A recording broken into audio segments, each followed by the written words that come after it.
अस्सलामुअलैकुम फ्रेंड्स, मेरा नाम है उस्मान और आप देख रहे हैं ऑल इज़ हियर। दोस्तों, आज की इस वीडियो में मैं आपको एशिया सेट से पाक सेट किस तरह शिफ्ट करनी है ये सिखाऊंगा।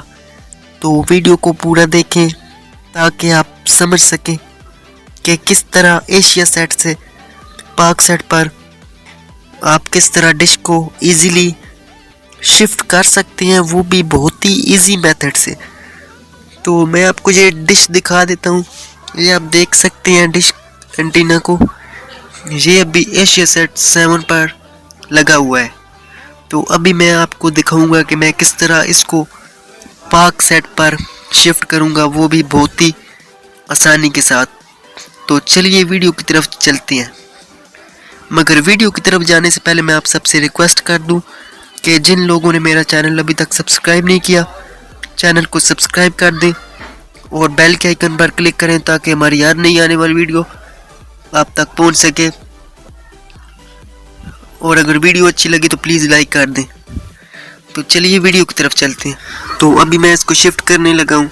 तो आपको शिफ्ट करने के लिए एक मेथड मैं आपको सिखाऊंगा। इस मेथड को आप समझ लीजिए। ये आप देख सकते हैं। अब मैं इस डिश को हटाने लगा हूँ। ये आप देख सकते हैं मैंने डिश एंटीना को परे हटा दिया है।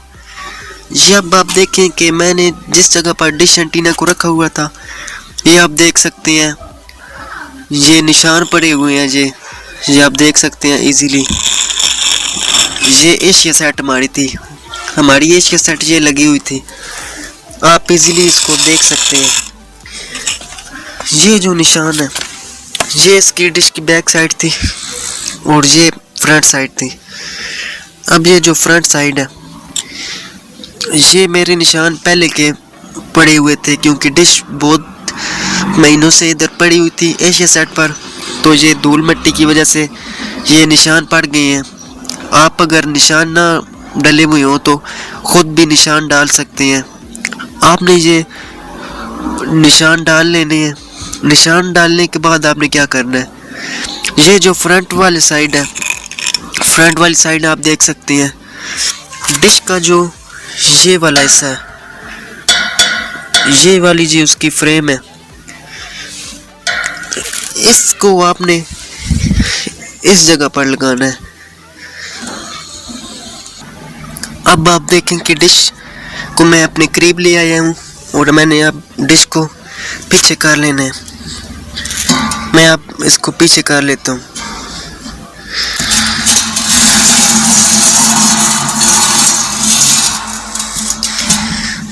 आप ये देख सकते हैं। ये अब देखिए कि फ्रेम के इस बाजू को इस निशान पर हमने रख देना है। ये आप देखें मैं इसको लगा रहा हूँ।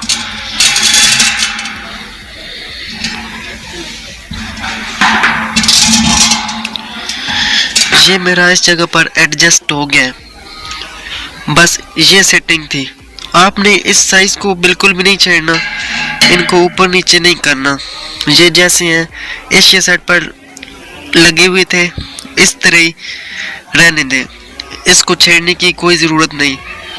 एक बात बताता चलूँ कि लोकेशन के हिसाब से थोड़ा बहुत फ़र्क आ सकता है, तो आप इस फ़र्क को दूर कर सकते हैं, थोड़ा बहुत एडजस्ट कर सकते हैं ऊपर नीचे दाएं बाएं करके। मगर मेथड यही होगा, थोड़ा बहुत फ़र्क आ सकता है, इतना ज़्यादा फ़र्क नहीं आएगा।